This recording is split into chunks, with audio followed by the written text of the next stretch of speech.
pourquoi il faut faire les choses alors qu'on va mourir un jour, tu vois. Clap de départ, bienvenue à tous sur ce nouvel épisode de podcast intitulé En long, en large et en travers. C'est la 3e fois que je prends la prise pour l'introduction parce que dès le départ, ça y est, je commence déjà à galérer, donc ça promet. Ça promet les amis. Aujourd'hui, encore une fois, on se retrouve au parc de Paris pour un nouvel épisode de podcast. C'est sûrement l'un des derniers que j'enregistre ici d'ailleurs. Donc c'est pour ça, on va bien profiter du lieu et on va inaugurer tout ça un peu comme un pot de départ au sein du parc de Paris à travers un podcast aujourd'hui un sujet qui, je pense, intéresse beaucoup de gens, surtout que je pense qu'il y a beaucoup de gens qui se posent ce genre de questions-là. J'aurais voulu parler de pourquoi il faut faire les choses alors qu'on va mourir un jour, tu vois. C'est clairement la question qu'on pourrait se poser un peu tous les jours. Parfois on se pose la question, on se dit en fait à quoi bon faire ça, à quoi bon me faire chier de faire ça si un jour je suis plus de ce monde, tu vois. Et c'est une question où je peux tout à fait comprendre qu'on puisse se la poser, tu vois, parce que moi je me suis déjà posé cette question plein de fois et je sais que c'est le cas de beaucoup de gens aussi. Donc aujourd'hui on va essayer un peu de faire le tour de cette question-là. Et puis voilà, on va passer un bon moment ensemble, pareil entre 20 et 30 minutes. On va essayer de ne pas dépasser ce timing-là. Juste après, j'ai un training à faire avec un pote. On se fait un challenge.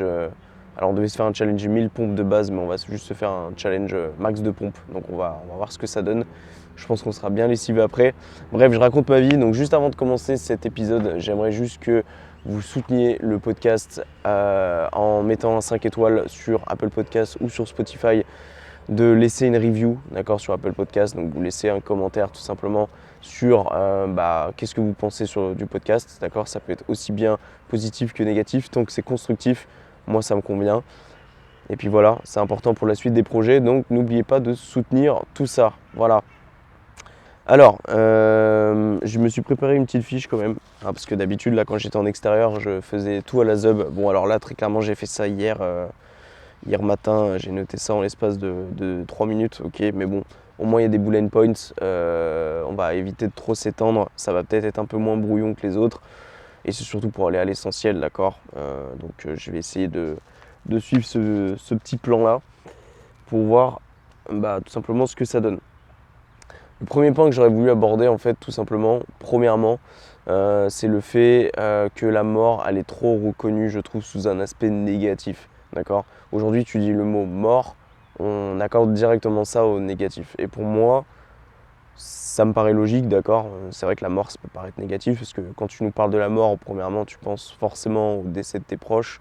Tu penses forcément par exemple, à des accidents de voiture. Tu penses forcément à des choses vraiment pas cool, d'accord, qui forcément nous amènent au négatif, d'accord. C'est très rare que tu te marres, lorsque tu parles de la mort en général. Donc je peux comprendre que ça soit accordé au négatif, mais du coup le fait que ça soit accordé au négatif, c'est aussi beaucoup raccordé à la peur. Et ça c'était donc l'un des points aussi que je voulais citer, c'est que aujourd'hui beaucoup de gens ont peur de la mort. D'ailleurs n'hésite pas à me dire en privé ou même dans les commentaires, je sais pas dans quels commentaires tu vas les mettre, parce que potentiellement tu peux pas mettre de commentaires sur les épisodes de podcast en eux-mêmes, mais de me partager ton avis à ce sujet-là. Est-ce que tu as peur de la mort et pourquoi tu as peur de la mort, et si tu n'as pas peur de la mort, pourquoi tu n'as pas peur de la mort? Parce que c'est vrai que avoir peur de la mort, ça peut paraître tellement évident. Enfin c'est vrai quoi, si demain du jour au lendemain entre guillemets ton cœur arrête de battre, c'est un peu la phobie de tout le monde, tu vois. Tu vois, cette pompe qu'on a quotidiennement ici, si un jour elle arrête de battre, si un jour elle arrête de fonctionner, il y a tout à côté qui se casse la gueule et c'est l'écran noir, quoi. C'est-à-dire qu'il n'y a plus rien. Et attends, je me permets juste de recadrer le téléphone, parce qu'après je vais galérer moi lorsqu'il s'agira de monter pour recadrer tout ça. Et donc oui, je disais que ça peut paraître vraiment... Ouais, je peux comprendre que ça soit accordé au négatif. Et moi-même, j'ai eu très peur de la mort fut un temps, surtout quand, tu te dis, surtout quand t'es jeune, je pense.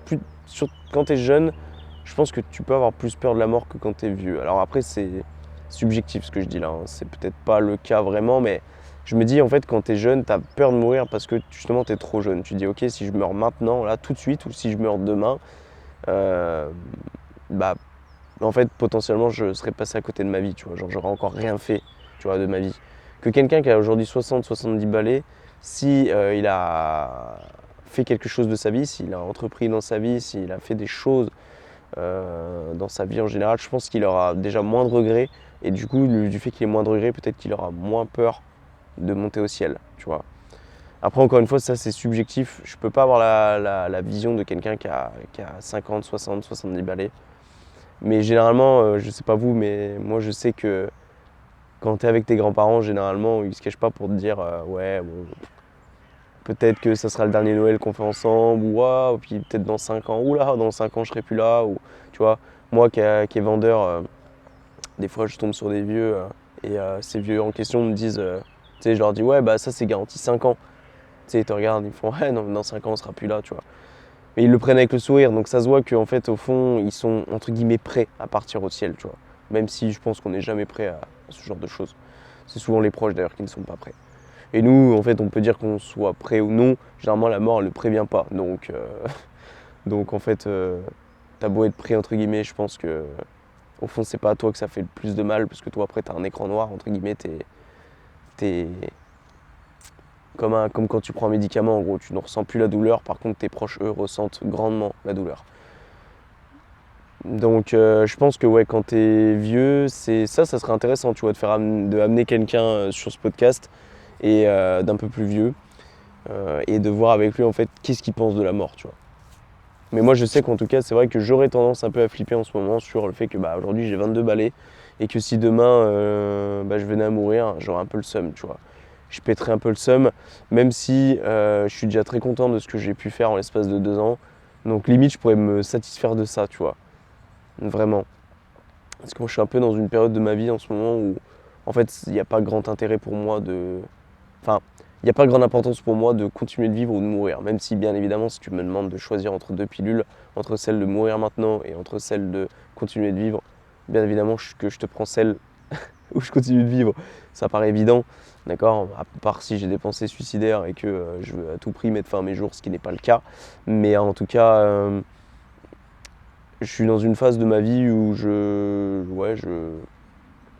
suis pas nécessairement en froid avec la mort, d'accord? Si demain je venais à mourir, bah tant pis, voilà. C'est un peu ma philosophie de vie en ce moment, tu vois.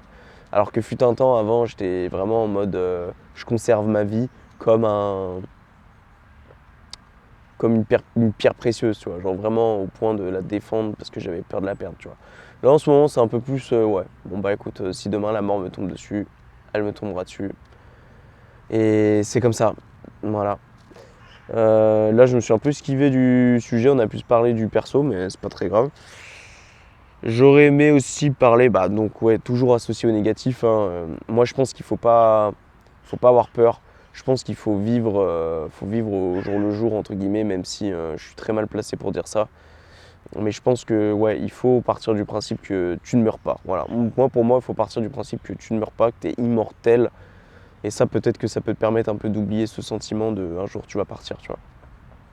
Après, je pense que tu peux être vite rattrapé par la réalité, tu vois, si tu t'inventes ce genre de mytho, entre guillemets, d'une sorte de mensonge envers toi-même pour essayer de te faire déculpabiliser. Je pense que tu es vite rattrapé quand tu as un décès dans ta famille ou que tu as un décès d'un proche ou même que tu as un décès d'une personnalité auquel tu étais attaché à la télévision ou sur un autre, ouais, sur un autre média. Voilà, je vais y arriver. Des fois, tu es vite rattrapé par la réalité. Et moi, généralement, c'est là que la mort, entre guillemets, l'importance de la mort refait surface pour ma part. C'est quand ouais, je perds quelqu'un de ma famille ou que je perds quelqu'un auquel j'étais attaché. Bah, en fait, ça te rappelle que t'es pas immortel et que du jour au lendemain, entre guillemets, tout peut tomber, tu vois. Parce que la mort, en fait, tu te sens un peu invincible parfois par rapport à elle, tu vois. Genre, je sais pas comment dire, mais en fait, quand tu regardes tes proches ou quand tu regardes une personne que t'aimes bien, tu te dis, tu sais, t'entends des faits, des médias, sur les médias, etc. Ah oui, il y a eu un accident de voiture, il y a eu un tel, il y a eu un truc, mais pour toi, ça n'arrive qu'aux autres. Sauf qu'en fait, tu vois, quand tu regardes tes proches, tes trucs comme ça, tu te dis, ouais, non, mais eux, c'est impossible qu'ils partent de cette manière-là. impossible qu'il meure un jour, en fait, tu vois, c'est impossible qu'il monte au ciel un jour. Sauf que le jour où ça va arriver, le jour où un de tes proches va partir, bah, c'est là que tu réalises que tu te dis ok, en fait cette personne-là, il y a 2 jours je la voyais de cette sorte-là, elle vivait sa meilleure vie, elle vivait sa vie en fait normale, comme toi quand tu te lèves chaque matin. Sauf que cette personne ne savait pas que 48 heures après, son cœur allait arrêter de battre, tu vois. Donc je pense qu'on peut vite être attrapé par la réalité. Donc je peux comprendre que la mort peut faire peur, parce qu'on n'est pas à l'abri d'un infarctus, on n'est pas à l'abri d'un cancer, on n'est pas à l'abri de tout ça, mais pour moi c'est important aussi de se dire que plus tu penses à ce genre de choses, plus tu vas entre guillemets stresser et plus tu seras justement exposé au cancer, que tu seras exposé à toutes sortes de maladies, toutes sortes de les infarctus, les AVC, tout ça, toutes ces choses-là généralement on ne le pense pas assez, mais c'est souvent dû au stress du quotidien. Tout ce qui est cancer, etc. Moi j'ai connu des gens qui ont eu des cancers et souvent c'était après des événements tragiques, tu vois. Et moi je pense que c'est pas anodin, que c'est peut-être ces événements tragiques qui n'ont pas forcément mené au fait que tu aies un cancer, mais que c'est peut-être mené justement au déclenchement de ce cancer. Un peu entre guillemets comme si c'était la goutte d'eau qui a fait déborder le vase. Il ne faut pas oublier que le cancer, c'est des tumeurs que nous avons tous dans notre corps. Tous, on a tous des cancers, mais qui ne sont juste pas développés. Et que ces cancers-là, je pense que faut les voir un petit peu comme des choses qu'il ne faut pas trop titiller, tu vois. Parce que si tu les titilles trop, eh ben, ils vont finir par se développer. Et ces choses qui titillent ces cancers-là, moi je pense que c'est l'anxiété et le stress. Et l'anxiété et le stress, tu peux pas forcément le gérer. De toute façon, dans tous les cas, tu peux pas. Tu peux le gérer, bien évidemment, à travers la méditation, etc. Mais il y a des événements de ta vie qui font que tu peux pas gérer le stress et l'anxiété. Moi personnellement, en ce moment, je suis dans une période de ma vie où l'anxiété et le stress, je crois qu'il n'a jamais été aussi élevé que maintenant. Et je sais très bien que c'est pas bon pour mon corps, mais qu'à un moment donné, de toute façon, tu sais que c'est une mauvaise passe et que ça va passer. Il faut qu'à ce moment-là, tu sois en accord avec toi-même et que tu te dises ok, c'est une mauvaise passe. Une fois que la passe est passée, je serai moins stressé et moins anxieux. Il ne faut pas faire de ça un mode de vie. De toute façon, tout ce qui est dans l'extrême, à partir du moment où c'est récurrent, c'est là que ça peut devenir dangereux. A l'inverse, si ce n'est pas récurrent, c'est comme si tu vas manger burger une fois par semaine, ça ne va pas entraver ton régime. Si tu vas bouffer 3 fois burger par semaine, là, il va falloir commencer à se poser des questions et il va falloir commencer sérieusement à te peser pour que tu voies que tu es en train de faire de la merde littéralement, tu vois. Laissez-moi reprendre ma petite feuille s'il vous plaît. De toute façon, spontanéité les gars, on s'en fout. De toute façon, aujourd'hui on commence un peu à se connaître, t'es un habitué du podcast, donc s'il y a des blancs, c'est pas très grave. Alors j'ai adopté l'idée du phénomène naturel de la mort. Alors ça je sais même pas, je crois qu'on a attaqué direct le négatif, mais pour répéter ça, oui, c'est que la mort c'est naturel, d'accord, ça fait partie de la nature, c'est le cycle de la Terre. Tout être vivant qui sont sur cette planète ont une espérance de vie bien certes différente de l'une de l'autre, mais il y a bien un moment donné, on va tous quitter ce monde-là. Donc c'est un phénomène naturel et donc je pense qu'on est un peu tous égaux en fait sur la mort, hein. Sauf si tu prends les grands mammifères tels que les baleines, tout ce genre de choses. Ça en fait, faut partir du principe voilà, qu'on va tous partir un jour, qu'on est et qu'on part un jour. Et ça je pense que c'est vraiment c'est quelque chose qui doit à la fois te faire peur mais qui doit te faire peur positivement. C'est-à-dire que tu dois dire ok, en fait j'ai pas une minute à perdre. C'est-à-dire que je dois faire quelque chose de ma vie, tu vois. Et à l'inverse, il faut pas, et ça c'est quelque chose que j'avais interprété sur le podcast avec Jason à l'époque, qu'il ne faut pas que ça soit l'inverse, c'est-à-dire qu'il ne faut pas que ça te terrifie au point où justement tu ne fais rien. Parce que tu es terrifié en fait, tu es tétanisé. Mais je pense que ça sert strictement à rien d'être tétanisé par la mort, très sérieusement. Parce que à quoi bon être tétanisé par quelque chose où tu ne sais pas quand est-ce que ça va arriver. Si tu es tétanisé pour quelque chose qui va arriver dans 50 ans, mais qu'est-ce que ça va être si tu as un événement important dans 2 semaines, tu vois. Donc ça ne sert à rien d'être tétanisé par la mort. C'est un événement naturel qu'il faut accepter, dont il faut avoir la trouille, mais il faut que ça soit positif, c'est-à-dire qu'il faut que ça te pousse à aller à l'action, il faut que ça te pousse à te bouger le cul pour justement entreprendre des choses dans ta vie, pour faire des choses dans ta vie, et pour n'avoir aucun regret le jour où le jour où tu sentirais que tu commences à partir, mais non, même le jour où tu es malade et tu es sur ton lit de mort, tu es sur un lit d'hôpital et que tu es passé à 2 doigts de la mort, etc., que tu te dises ok, dans tous les cas, je n'avais pas de regrets parce que j'ai fait ça de ma vie. Et c'est pour ça que moi, je vous pousse vraiment à faire les choses que vous avez envie de faire. Parce que, encore une fois, le jour où vous serez sur le lit de mort, là, vous êtes dans votre train-train quotidien, mais Mais vous vous rendez pas compte qu'un jour vous serez plus dans ce train-train quotidien et que vous allez sûrement vous retrouver peut-être dans un lit d'hôpital ou pire que ça, entre 4 bouts de bois, c'est-à-dire un cercueil, et que là ça sera juste trop tard. Et que à part avoir vécu un train-train quotidien durant toute votre vie, vous n'aurez pas vécu grand chose d'autre. Donc c'est pour ça que si vous avez des rêves, si vous avez tout ça, et ça c'est du blabla, c'est des choses que je répète à chaque fois, mais vraiment, n'attendez pas pour faire les choses parce que quand ça sera trop tard, ça sera trop tard et qu'il sera impossible de faire marche arrière.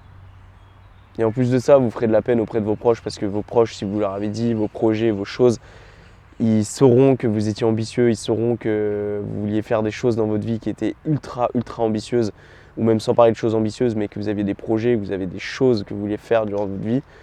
Et ils vont avoir de la peine envers vous parce qu'ils vont se dire putain, il n'a pas eu le temps de faire ça, il n'a pas eu le temps de faire ça. Donc c'est pour ça, même établissez une liste. Et établissez une liste par exemple des 10, 20, 30, 50, 100 grandes choses que vous voulez faire dans votre vie. Et comme ça déjà vous avez un visuel. Et ça vous pousse aussi à faire les choses, à faire les choses que vous avez envie de faire. De toute façon, tout passe par l'écrit. Pour moi, de toute façon, si tu n'écris pas les choses, si tu ne poses pas les choses à l'écrit, pour moi, oralement, ça ne vaut rien. D'accord ? Outre le podcast, bien évidemment, parce que c'est un format audio, mais je te parle de toi pour tes projets. Pour moi, s'il n'y a pas de format écrit, là-dedans, ton cerveau, c'est une vraie passoire. Et si tu ne poses pas les choses, pour moi, ça n'a pas grande importance. D'accord ? Donc, efforce-toi d'écrire les choses et de ces choses-là, de te les exposer à toi-même, de les relire régulièrement. Parce que si tu les mets dans ton placard et que ça prend la poussière, ça revient au même que si tu ne prenais pas de notes en fait au final. Et que tu le gardais dans ta tête et que c'était une vraie passoire. Donc voilà, la mort, arrêtez d'avoir peur. Voilà. Donc ça, on l'a déjà exposé. Vraiment, essayez de voir la mort comme un phénomène naturel et d'arrêter d'avoir peur et de vivre votre vie comme elle se doit. Et vous verrez bien le jour où ça tombe de toute façon. Mais faites le max, donnez le meilleur de vous-même et pour moi, vous n'aurez juste pas de regrets en fait. Juste le fait de faire au mieux, le fait de donner le meilleur chaque jour, d'accord, bah ça fait qu'en fait, tu n'auras juste pas de regrets et pour moi, la mort à ce moment-là, tu n'en auras plus peur. Ou tu n'en auras quasiment plus peur. Ça sera bien moindre que si tu étais là et que tu vivais un peu ta vie au feeling. Après voilà, il y a deux types de personnalités et c'est justement le point où je voulais y venir, c'était la façon de penser. Pour moi, la façon de penser, elle est ultra, ultra importante. Parce que quelqu'un qui sera en mode one life, peut-être qu'il n'aura pas peur de la vie. Parce que justement, il est en mode one life et qu'il est en mode, bah écoute, le jour où ça tombe dessus, ça me tombe dessus. Et tu auras les gens qui, comme j'ai dit tout à l'heure, qui seront tétanisés, qui auront peur en général et qui peuvent justement, à travers ça, ne rien faire de leur vie, tu vois. J'ai l'impression de tourner en rond, mais parce que je crois que je réponds pas vraiment bien au sujet, les gars. Je crois que je réponds vraiment pas au sujet, en fait, parce que la question de base, c'était à quoi bon vivre si c'est pour mourir plus tard. En fait, si, c'est ça. Hein. Ouais. Bah, si je me relie directement à cette question, à quoi bon vivre pour mourir plus tard? Moi, je pense que voilà, il faut pas se poser de questions sur le fait que, bah si, en fait, j'ai répondu à la question. Hein. C'est juste moi qui est un peu débile. En fait, je pense qu'il ne faut pas te poser de questions. Si demain, tu as envie de faire des mêmes... C'est bête, tu vois, mais si demain, tu as envie de lancer un... Tu as envie d'aller tondre. Mais quelqu'un qui vit en mode, non, mais je vais pas tondre parce que de toute façon, je vais mourir un jour, ça ne sert à rien. Bah, en fait, ton jardin, entre guillemets, ou ta parcelle, ton terrain que tu devais tondre, ça va devenir une vraie friche. Ça va être un vrai bordel. Bah, faut peut-être voir un peu ça pareil avec ta vie, tu vois. C'est-à-dire en parallèle, si tu pars de ce fonctionnement-là, de ce principe-là, que si tu meurs... Enfin, ça ne sert à rien de faire les choses parce qu'il y a un jour où tu vas tout simplement mourir, il y a un jour où tu vas y laisser des plumes. Bah, je pense qu'en fait, au final, ce qui va se passer, en fait, c'est que tu vas tout laisser passer. Il y a un papier sauvage là, mon papier va se barrer avec le vent. Tu vas tout laisser passer, tu vas tout laisser en abandon, etc. Et c'est comme ça généralement que les gens ils se laissent aller en fait, tu vois. Et sans parler du wine life comme ça, hein. Parce que le wine life pour moi, comment j'entreprends le wine life? C'est le mec qui s'en fout, qui fume, qui boit, qui mange comme il a envie de manger, qu'il se lève le matin, qui se prend pas la tête, que il va au boulot, il se prend pas la tête, il se pose pas la question si ça va pas, si le boulot lui plaît, s'il lui plaît pas. C'est quelqu'un, il va faire des enfants parce que il va pas se poser réellement la question s'il en veut ou non, juste il en avait envie, alors il va faire des enfants. Ah bah il a trouvé une personne, une copine. Oh, il s'interroge pas vraiment sur le fait est-ce que c'est vraiment la femme de sa vie ou pas. Mais il va quand même se marier avec elle, tu vois. Pour moi ça c'est du one life. tu vois. Et j'ai aucun problème avec ces gens-là. D'ailleurs, limite, ces gens-là me fascinent parce que personnellement, je suis pas du tout de ce tempérament-là. Bien qu'avant, j'étais beaucoup en mode one life, surtout dans les soirées, c'était pas forcément en accord avec le reste, mais j'étais beaucoup en mode one life avant et je pense que du coup, ça peut changer. Si toi, par exemple, t'écoutes cet épisode de podcast-là et t'es en mode one life, je pense que tu peux changer. Mais ça, généralement, c'est quand tu veux prendre le contrôle sur ta vie. Mais tu peux changer. De toute façon, tu as deux mondes. Hein. Tu as ceux qui sont en mode one life et tu as ceux qui, entre guillemets, prennent les commandes de leur vie. Et après, tu as les extrêmes de ceux qui prennent vraiment le contrôle de leur vie, mais on va pas faire les compliqués, on va faire deux groupes différents, les one life et ceux qui essayent pas de faire quelque chose de leur vie, mais qui essayent, on va dire, de concrétiser leur vie. Parce que ça serait mentir de dire que ceux qui sont en mode one life n'ont pas de vie. D'accord ? C'est juste qu'ils sont un peu plus en mode bas les couilles. Et je pense qu'il faut accepter parce qu'il faut de tout dans ce monde, d'accord ? De toute façon, c'est ce qui fait la beauté de cette planète, ok ? C'est qu'on est tous différents sur différents points, et notamment sur le fait de comment on visualise les choses, de comment on perçoit les choses. Je suis en train de lire un livre en ce moment d'ailleurs que j'ai bientôt fini et qui me prend bien la tête, parce que bon après moi il m'en faut pas beaucoup et pour me prendre la tête, mais il est quand même assez compliqué je trouve. C'est les 4 accords Toltec et je suis en train de lire la seconde version qui comprend le 5e accord Toltec et il donne des accords en complémentarité. C'est vraiment une grosse prise de tête, mais en gros ce qu'il essaye de te faire comprendre là-dedans, c'est que pour que tu ne te prennes plus la tête aujourd'hui, pour que tu sois heureux, pour même, tiens, ça peut même être accordé à la mort, ça c'est intéressant, c'est si aujourd'hui tu veux vivre pleinement ton bonheur, si aujourd'hui tu veux plus te prendre la tête, ne plus avoir de mitotes dans ta tête, c'est ce qu'il appelle ça des mitotes dans le livre, c'est-à-dire en gros du fait d'arrêter d'avoir des croyances dans ta tête, de dire ah ouais, bon si je fais ça je suis une merde, etc. En gros, ne plus avoir quelque chose dans ta tête, c'est-à-dire que tu vis librement, tu t'accordes à tout ce qui est dans le monde, c'est-à-dire que tu ne vois plus que la vérité, tu acceptes le monde tel qu'il est aujourd'hui, tu arrêtes de te prendre la tête en gros, pour faire très simple. Eh bien c'est la meilleure chose à faire et que justement ça peut peut-être être une bonne chose pour la mort parce que justement aujourd'hui tu ne vois qu'une chose, c'est la vérité et que justement tu acceptes qu'un jour tu vas mourir et que tu n'as pas le choix et que ça fait partie de la vie et que voilà, à partir du moment où tu acceptes ça, bah, tu es en paix avec toi-même et tu vis clairement le bonheur éternel, tu vois. C'est clairement ce qu'il fait comprendre dans le livre, tu vois, c'est d'arrêter de se prendre la tête, d'arrêter d'avoir des fausses croyances, d'avoir conscience que tu as des fausses croyances, c'est surtout ça, c'est pas d'arrêter d'en avoir, c'est avoir conscience et avoir conscience que le monde est imparfait, avoir conscience de tout ça. Et le fait d'avoir conscience de ça, bah, ça te prouve, enfin ça t'expose à la vérité. Et le fait de s'exposer à la vérité, bah, c'est juste que tu ne te mens plus à toi-même. Et donc le fait de ne plus te mentir à toi-même, bah, ça fait que tu vis le bonheur éternel. Et ça, je pense que ça commence par la mort et que ça commence par le fait d'accepter la mort, du fait que tu vas mourir un jour. Ça fait partie de la vérité et donc tu peux que être heureux, d'accord ? Du fait de te lier, de te raccorder à la vérité, tu peux que être heureux. Que dire d'autre ? Conclure sur tout ça, ne vous gâchez pas la vie. Moi, si je pouvais donner un avis personnellement, la mort ne me fait plus peur actuellement. Je pense que je suis tellement focus sur mes objectifs et je suis tellement focus sur ce que je veux en ce moment dans ma vie que en fait, j'accorde aucune importance à la mort parce que pour moi, il est inévitable que je fasse quelque chose de ma vie, que je réussisse à mon échelle et que je connaîtrai la mort après. Mais j'ai pas envie de connaître la mort avant, donc encore une fois, si la mort peut me faire peur sous un angle, c'est que oui, j'ai peur à la limite de mourir demain. Mais même si je venais à mourir demain, pour moi, même si en ce moment ma vie c'est un fucking brouillon, c'est-à-dire qu'il y a tout qui part en couille, il n'y a rien de fait, il n'y a pas de réelle base de construite, comme quelqu'un aujourd'hui qui aurait vraiment une vie qui lui convient, auquel il a posé des bases, auquel il est en paix avec soi-même, moi ce qui n'est pas le cas, et ce que je considère comme normal parce que j'ai 22 ans et que pour moi dans ma tête c'est normal que je n'ai pas des réelles bases de construite. Donc ça me paraît un peu normal que j'ai peur aujourd'hui de mourir parce que voilà, comme je l'ai dit, ma vie c'est un brouillon et que ça me paraîtrait dommage qu'elle se coupe maintenant.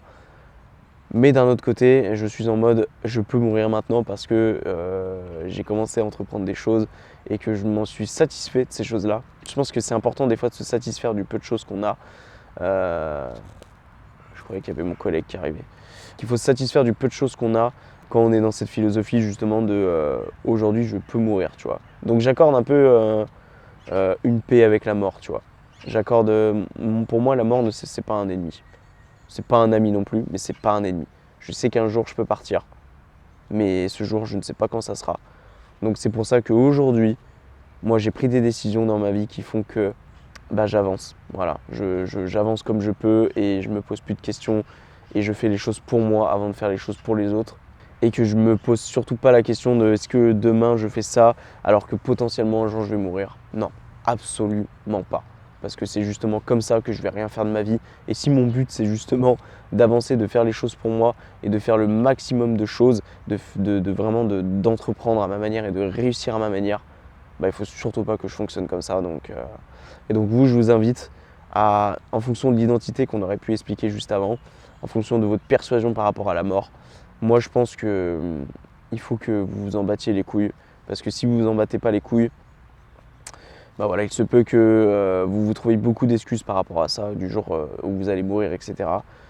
Ne serait-ce que par exemple du fait de non, moi je me marie pas parce que non, mais je me mets pas avec quelqu'un parce que du coup le jour où je meurs, non, j'achète pas une maison parce que à tous les coups elle sera pas finie de payer le jour où je serai mort. Enfin bon, bref, tout ça on s'en fout. Vivez votre vie comme si demain, comme si vous allez être immortel pour moi. Et pour celles et ceux qui sont en mode one life, vivez comme si aujourd'hui était votre dernier jour. Encore une fois, ça dépend de votre identité, ça dépend de comment vous percevez les choses. Pour moi, à mon sens, ça fait du sens à partir du moment où vous ne vous trouvez pas d'excuses par rapport à la mort. Voilà. Quelqu'un qui vit en mode one life et qui bouffe son paquet de granola sur son canapé tous les soirs, écoute, si cette personne-là veut vivre en mode one life et que ça lui convient, encore une fois, c'est une question de persuasion. Moi, j'y vois pas de problème. Mais la personne, et ça c'est quelque chose que j'ai entendu dans un podcast récemment, c'était Alex de Bodytime qui disait ça dans le podcast de Bazinga. Donc, je parle chinois pour certains là, mais c'est pas grave. Je suis vraiment gros porc à faire ça. Là, j'ai juste un rhume en ce moment. Mais en fait, les personnes comme ça, si ça leur convient, tant mieux. Mais si ça leur convient pas, ne venez pas vous plaindre. Voilà. Parce que les personnes qui vont être là, ouais, la mort ça me fait peur, du coup moi je fais rien de ma vie, mais bon, d'un autre côté, ouais, machin, on est prélevé tant sur les impôts, machin, ouais, on est tant, machin, un truc. Le mec qui se plaint constamment et qui derrière ne fait rien pour changer, ça pour moi, ça ne fait pas sens, tu vois. Donc, ça sera en fonction de vous. J'espère que vous avez peut-être réussi à vous créer un avis un peu en fonction de ce que j'aurais cité dans cet épisode de podcast. Et moi, je vois que ça fait déjà une demi-heure que ça tourne. Il y a mon ami qui va bientôt arriver. D'ailleurs, je suis en train de regarder. Je me demande si c'est pas lui qui est là-bas. Victor ? Non, c'est pas Victor. Bon, je sais pas si c'est Victor ou pas, mais bon, bref. Si c'est lui, il est tout timide. Bon, bref, dans tous les cas, de toute façon, c'est la fin de cet épisode de podcast. Donc, moi, j'espère qu'il vous a plu. Ça a été un peu moins spontané que d'habitude. Et heureusement d'ailleurs, parce que sinon, j'aurais encore un peu tourné en rond. Moi, les gars, je vous dis à une prochaine. N'oubliez pas de soutenir le podcast en général. C'est important pour la suite. Moi, là, je dois aller me continuer une séance avec Victor, justement. On doit faire le maximum de pompes. Je suis pas du tout déter, mais il faut que je me mette des claques. Donc voilà, on se chauffe un peu. N'oubliez pas que c'est important encore une fois de mettre un 5 étoiles, de mettre un avis, une review, etc. Il y a beaucoup d'interviews, il y a des interviews qui arrivent très prochainement, donc restez branchés. Je sais que ça fait longtemps qu'il n'y en a pas eu, donc depuis mars au moins. Donc ça fait même voire quasiment 3 mois qu'il n'y en a pas eu, donc ça arrive bientôt. C'est juste que là, il y a eu une grosse phase où c'était compliqué de trouver des gens et surtout de me libérer du temps. Donc voilà, mais ça va finir par porter ses fruits et puis voilà les gars. Bon allez, je vous rappelle qu'on ne fait pas ça pour la fame, mais pour le kiff et pour le plaisir. Et c'est un épisode de plus qui a gravé à jamais dans les fins fonds d'internet. Ciao les amis.